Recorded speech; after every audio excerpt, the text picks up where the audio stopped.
started with some quick introductions, and we're hoping to see some questions from you again, either in the chat or on audio. So I will ask our students to introduce themselves first, your name, your program, and one course that you're taking right now that's really interesting. And for our professor here, a course that you really enjoy teaching. So Satvik, perhaps we can start with you. Hello, my name is Satvik Sharma. I'm in third year mechanical, and a course that I'm taking right now that is very interesting. And since the professor is here, so I guess I have to say this one is Mech 3202, Fluid Dynamics. Very interesting course. It's great what we get to learn. It's kind of difficult sometimes, but it does offer a great view on very different things. Thanks, Satvik. Mas? Hi, my name is Maz. I'm also in third year mechanical engineering. And the most interesting course I'm taking right now has to be solids. So pretty much we learn about different materials, how the different materials react to heat, to braking, and how we can test for those different conditions. Hi, my name is Alidad Amir Fazli. I'm the professor in this department, and I'm so happy I actually have these two students, which then their favorite courses are what defines a mechanical engineer and distinguishes it from all other disciplines. Solid mechanics that Maz was talking about allows you to design things, understand how the material will be strong, not to break down, and how to make different machineries, make them lighter, for example, at the same time strong, so they will be sustainable environmentally, if that's your thing. And Satvik is going to definitely get some bonus marks because just picked up the course that I teach, and he suffers. Oh, sorry, he learns. This course is also another pillar of mechanical engineering because you understand how fluids, liquids, and gases interact with the structures. So, you have heard about, for example, wind turbines. Then the material that Satvik is learning in this class allows him to be able to get to such an industry, or if you would like to sort of work on the aerospace industry and aircraft manufacturers, this is all the fundamentals of how enable to make nicer, more efficient designs for such materials. Or if you're looking at the ships, or so it has these two courses are really, really central course. I'm quite glad that we have students from there, and I'll be happy to talk even more what we do in Lassonde, that it's very different and very interesting, I think. Awesome. Thank you for those introductions. So I have a question for Maz and Satvik, actually. So how did you guys know, like in grade 12 or while you were like choosing to apply to university, that mechanical engineering is what you wanted to do? What was that thought process like? We'll start with Maz. So for me, I was sort of torn between civil and mechanical, and then I just sort of realized that I enjoyed learning about things and how things move, how things are made, what goes into the thought process of products, of cars, of planes. And then I just realized mechanical engineering is the major that I feel that's going to help me learn the most about that. So that's how I got into mechanical. Awesome. Okay, for me, I was actually torn between space and mechanical. And it was more so my first year that helped me decide, because my first choice was actually space before I had to declare my major. But at the end, I switched to mechanical. And the main reason for that was, just as Maz says, is just the curiosity of how things work and how like machinery is put together and how all the different elements work together to make this thing work. And I feel like mechanical touches on so many different aspects of everything. So we learn a bit of, electrical, we learn what people in civil learn, we learn dynamics, we learn all these different forces that work together. And it really helps you get a better understanding of the world around you. And that's really what helped me choose mechanical.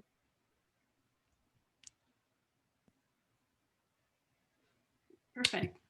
Thanks for sharing that. So my question is for Professor Amir Fazli. All three of you touched on two areas or two fields that our students might be looking at. So aerospace or automotive, perhaps, with mechanical engineering. But I've learned over the years from you that mechanical engineering is so much more. It's so many different scales, so many different industries. So if Professor Amir Fazli, you can share what are some areas that we might not think about when we consider mechanical engineering? Great question.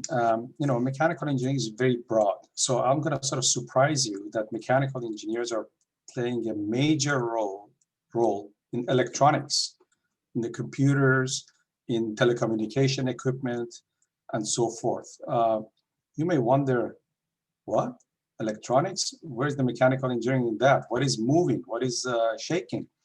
In fact, you have heard very likely that the electronic component that we have, it generates a lot of heat.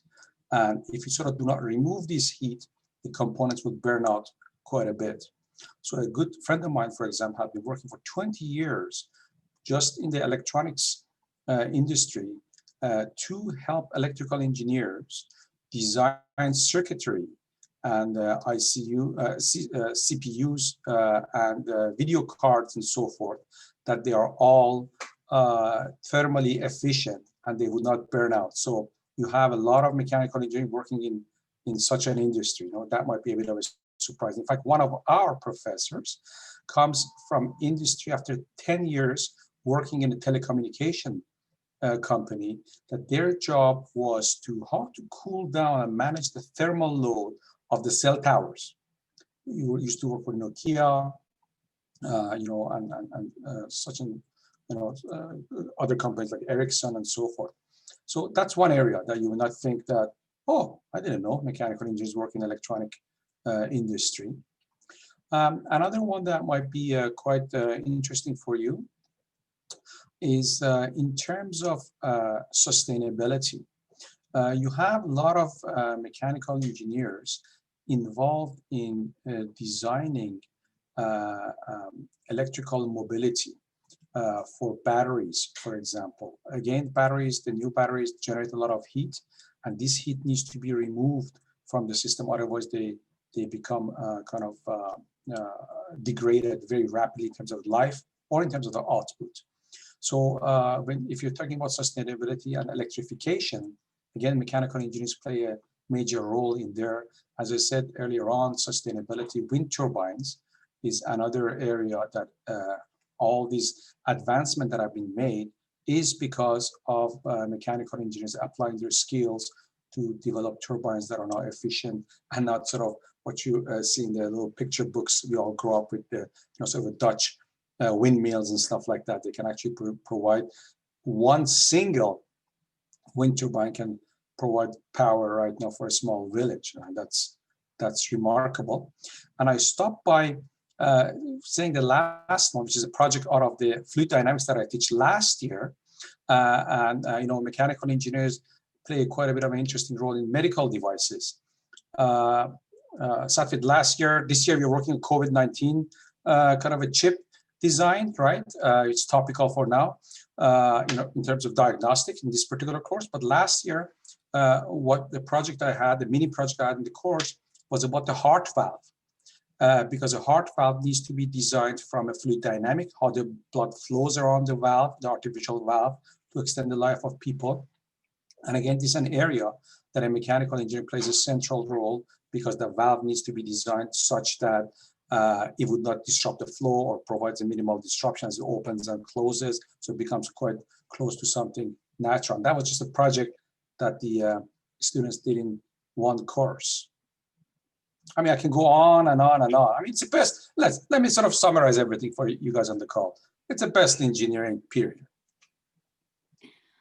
Thank you, Professor Amir Fazli. No, it's absolutely valuable to understand the various aspects of mechanical engineering and all engineering, because for a lot of our future students, they're taking physics and chemistry and math, and that all has to add up to engineering somehow. So yes, anything that we can due And the to other nice thing that we have is really, Marita and also Jacob and Elijah, I see on the call, is the fact that at Lassonde we had this first year. You heard from Satvik that, he came with the, sort of thinking about space engineering, but after the first year, sort of gets exposed, can learn and see, maybe I want to change to a different discipline within engineering. And, if you've sort of done well and you met the requirements that Marita said, we are that flexible, we are that accommodating. We understand that, you may have a pre-notion of what it is, but we really let you experience it, feel it in the first year, talking to the seniors.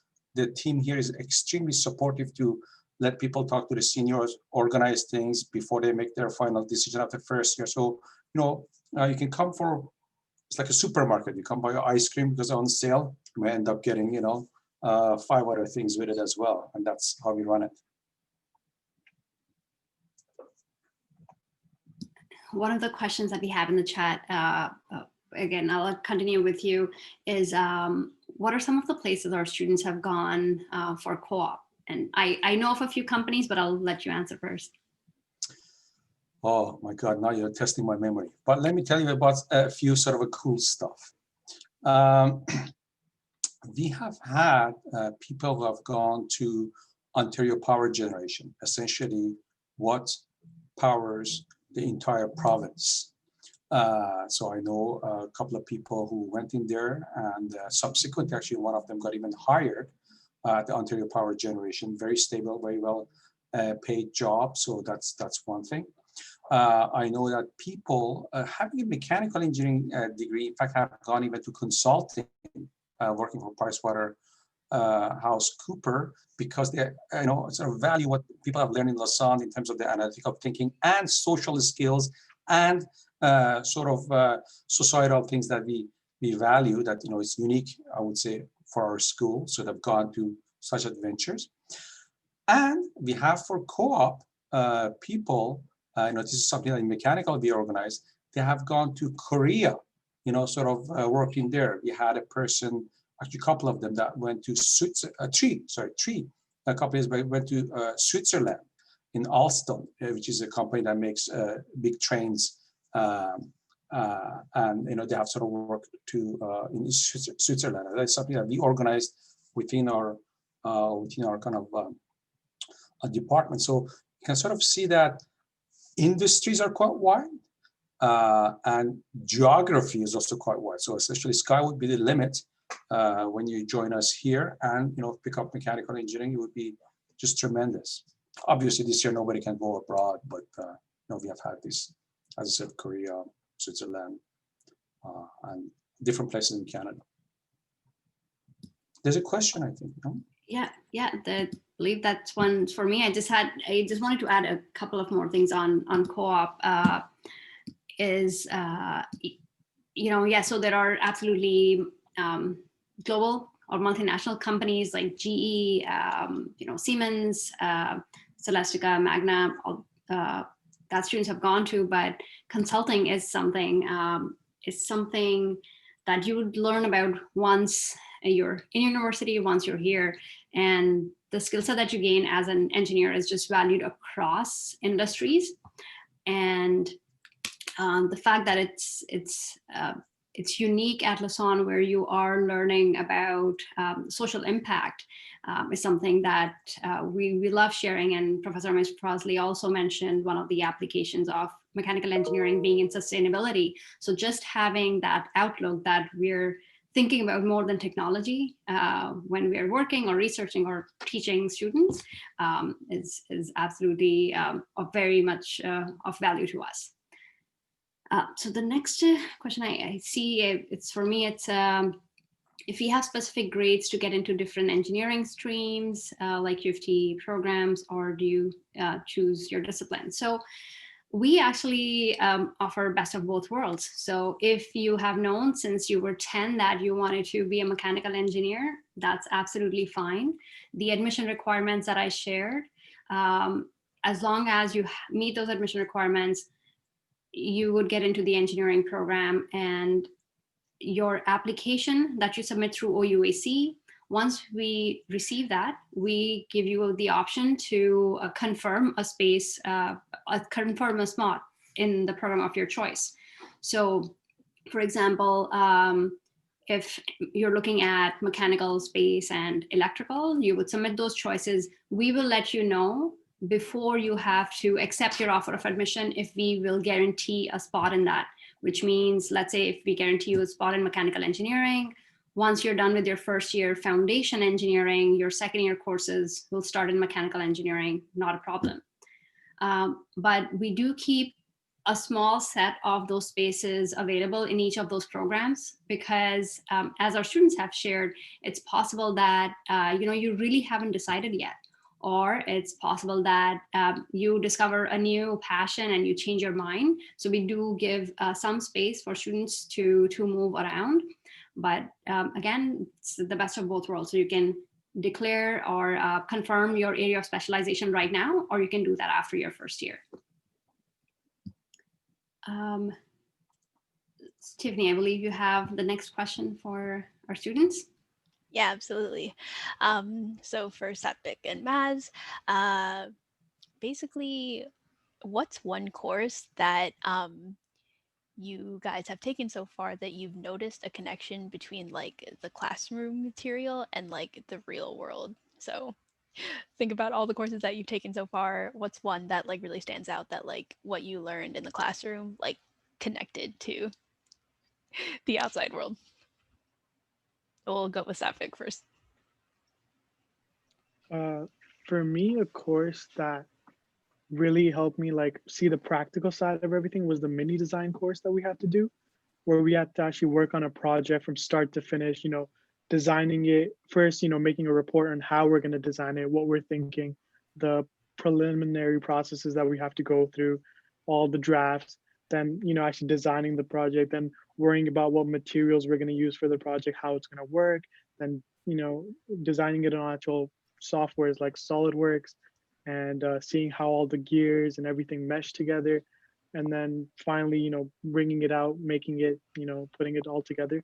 So that just shows that all the things that we learned separately, I think that those mini design projects really put them together, where we have to think about the different forces acting on the object, on how we learn to use a software and then using it practically, and the impact about how much material we can actually use, because they actually set a limit that you're only allowed this much of 3D printing material. They give us a set of other materials to use.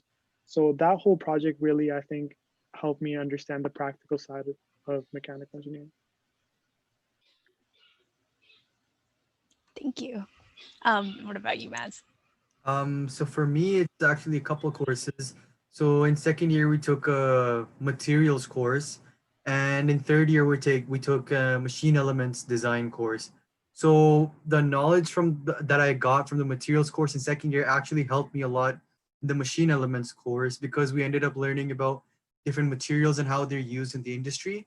And we actually had to make a wind pump gearbox project for that course. And when we were making it, I found myself like making these calculations and reading about how actual industry professionals use different materials, how they test them, and then put it all together.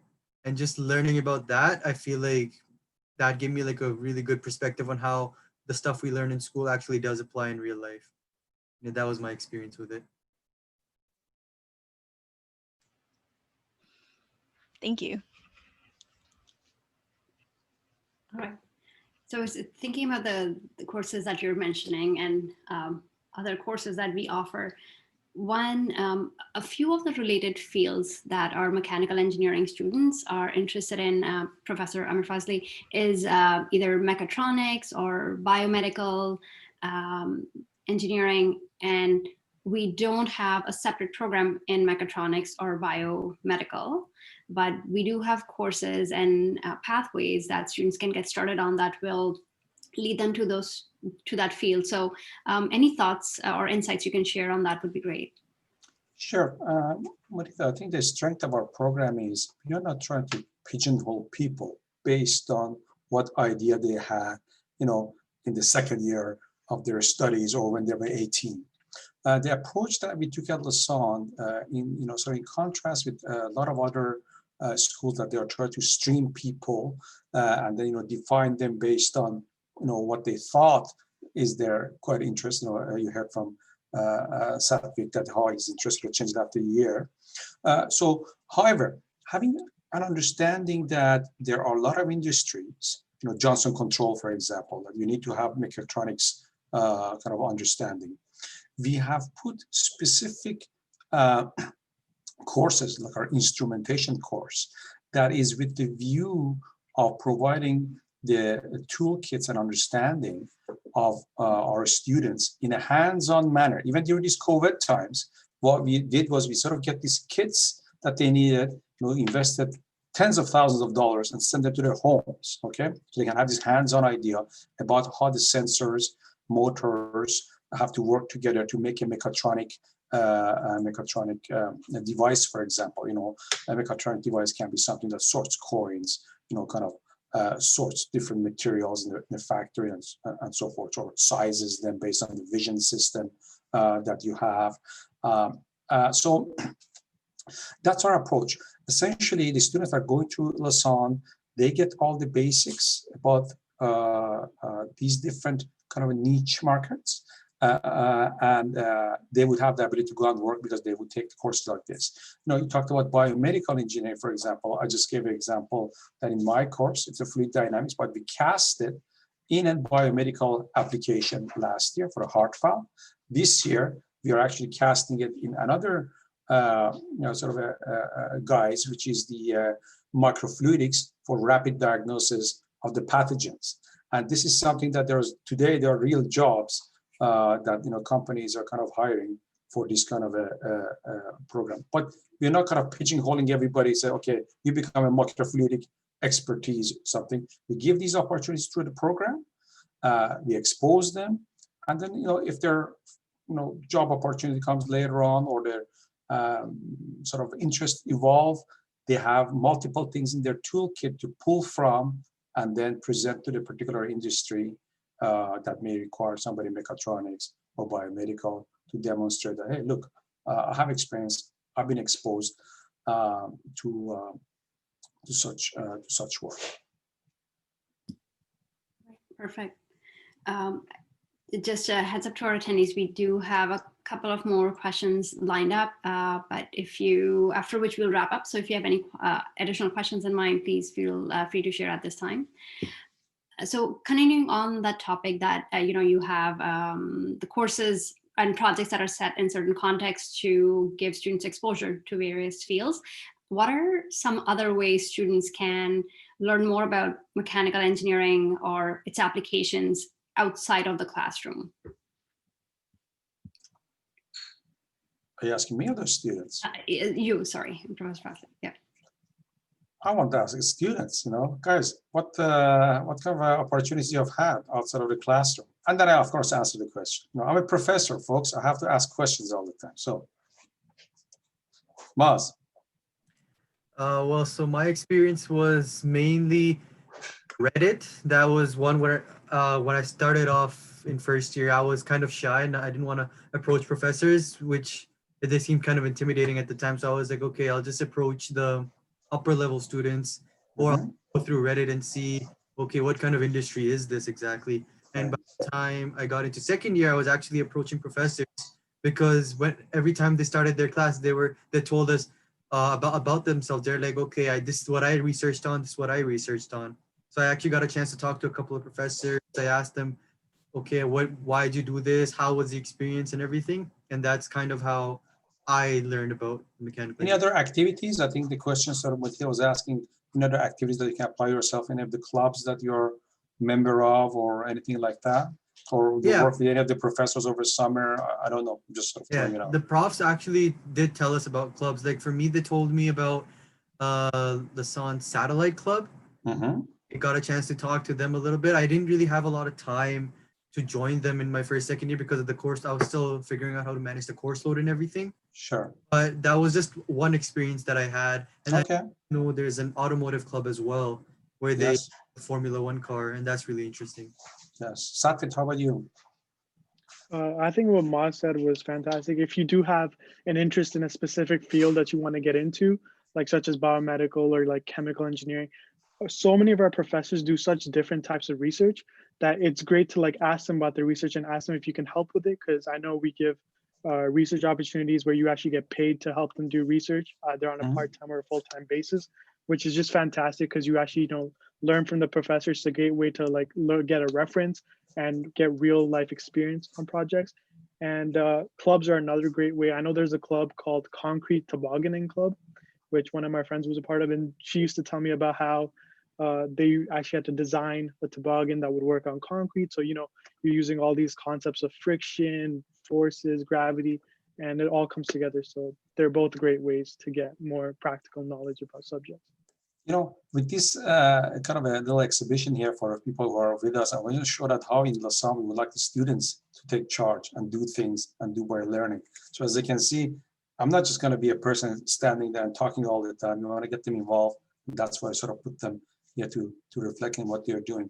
But of course, so there is working with the professors that can be over summer or year round, different projects. We have people who are now working on the solar cells and solar systems, because again, there are thermal issues in there. We have people who are working on bicycles, believe it or not, sort of to make the bicycles to go faster. And I know a couple of undergraduates who are actually working on such projects.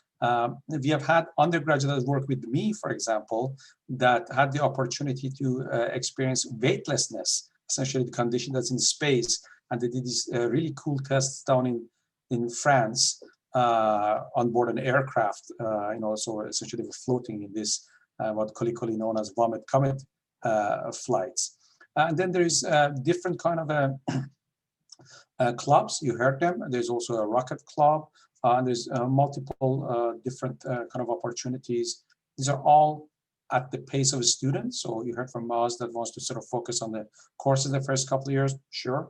But he knows, and that I'm happy to hear that there are these opportunities exist. So when he's ready, he will be able to sort of jump and go in there. And there also is another aspect that you can learn quite a bit about engineering and business, that we have this best kind of a setup here, that if you have some entrepreneurial ideas based on sort of what you were thinking during the course that you've taken, or you have always sort of since childhood you had this idea, then we have a place that's outside of a classroom, but you can go and join this best, and they help you quite a bit to think about how to turn a technology to a business and what it takes. There's multiple kind of things in there. And finally, outside of classroom, we also have, and this is guys, Satwit and Maz, I really sort of encourage you to look at this thing. We're going to have some announcements that we are bringing outside experts, practitioners, and other professors from other universities to talk about their work and sort of expand the horizon that way, that what else is going in the world. So as you can see, there's multiple avenues outside of the class to do the learning, and I think that's something that's quite positive and exciting.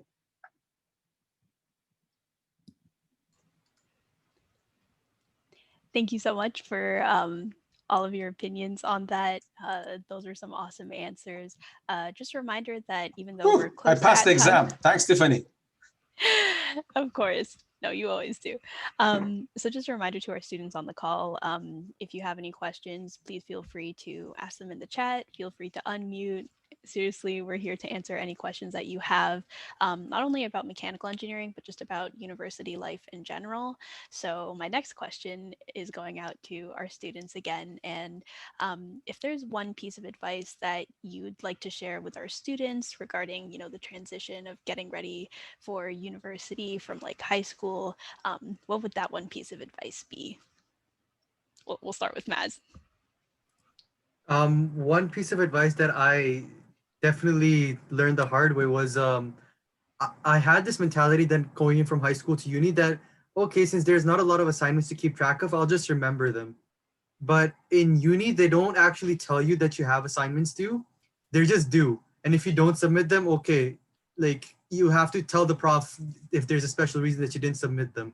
So one thing I did was this: I have a journal that I write, or on my phone, I just have reminders that, okay, I have an assignment due this day. So I give myself a week or 4 or 5 days in advance so I can review the concepts and then do the assignment again. So yeah, that's the one thing I'm going to tell you. Like, keep track of everything that is due and when it's due. Very important, yes. And how about you, Sadvik? Maz kind of took my one, but I guess I'll come up with a new one. Mine would be that it's okay to fail sometimes, kind of thing, because I remember coming from high school, I was like, yeah, I got good grades in high school. I didn't really, try like a lot. And I remember coming into uni, I'm like, I'll put in a little bit more effort and my grades should stay the same. And I remember seeing a drop in my grades, and that like really like, like getting me down. And I remember thinking like, wow, like this is it. Like I'm not gonna make it, things. And I remember like at that point I felt really low about my grades. And I remember that after a while, I realized that it's okay that if you do bad on one test, one assignment, there's other tests, other assignments that you can work harder for, work better for. And that was something that took me a while to learn about, was the fact that you can always bring your grades up and not to just let it bring you down and to keep going. Yeah, that'd be it. Thank Look, if you. I jump in there for a second, this reminds me of my own undergraduate years when it's a while back, but really the step change in terms of the amount of work that needs to be done.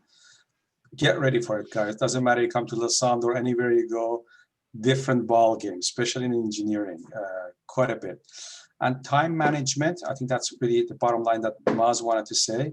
Not that professors don't tell you when things are due. I think all of them tell you when things are due, but there's so many stuff due that you have to start to do management and tracking. I think that's really important. So we take care that at the beginning, we let everybody know when things are due, but it's too many of them, and Maz is quite right, it's become overwhelming. If you do not have a calendar, if you do not sort of do some time management, no matter how smart you are, we tend to forget. Great. I mean, you took it out of my undergrad's experience, year one. Same thing, overwhelmed, and I thought, I'm king of the jungle. I can sort of handle everything. Quickly figured out, nobody, I'm gonna put the hours. So perhaps for our final question, and thanks for those insights, especially this year when we're all in a very different learning and working environment. I think it's a good time for our future students to test and try some of these new elements if you're not doing so already. And maybe we'll wrap up with asking all three of our panelists this question.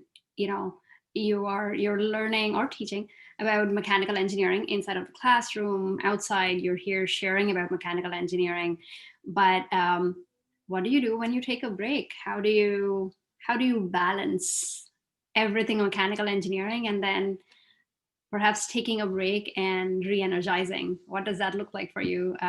Professor Ramesh Parsley, we'll start with you.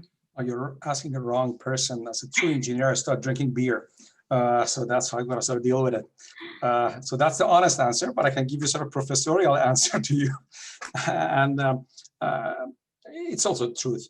What I found out is for me to be a bit active, try to get out and take mini breaks, from the computer, just stand up, go around, go out to the street, doesn't matter it's cold or rainy or whatever. I think those have been quite important for me to be a stress breaker. And I think one more thing I share with you is I try to sort of look at the news and stuff like that once, because it's so overwhelming all the time about the COVID. It's very important, but I try to sort of keep things a bit into perspective that the life has not come to an end. We have to be careful, but we have a lot more to live for and look forward to, especially for young people, and not let sort of all this stuff in the media bring me down. And I look at this thing as an opportunity to see how in future I'll be able to be more efficient. Rather than kind of miserate about it, I sort of take a look and see how can I take an opportunity to expand what we are doing already, to reach out more people, to be more effective. So those are essentially my three things. Be a bit active, take breaks, drink a lot of beer, and then kind of try to see how this can be an opportunity to expand my horizon. Now not only I can reach the guys in here, but also I can reach people across the ocean. And I'll leave you with this thought. Through that way of thinking, I actually supervised the final year project of a student in Scotland. And it has been so successful. She's been so brilliant that we may even have, in the past 6 months, that we may even sort of publish a scientific article about the tremendous work that she has done. So just think about it, right? So as an opportunity, and I think that's what we are trying to do in Lassonde, to look at the opportunity in front of you and grab it no matter what the conditions. Thank you for that. Maz? So for me, I spend a lot of time doing assignments and stuff. So when I do want to take a break, my best way of getting away from everything is talking to my friends and everything. Almost like 90% of my friend group are also engineers. So all of us just play Call of Duty together, and we just complain about how hard our major is. And that's the best way for us to de-stress and connect. And then, then I feel when I'm done with that, then I come back and I feel more refreshed because I know I'm not alone in this struggle. And eventually it is going to pay off, like the professor just said. So, yeah. How about for you, Satvik?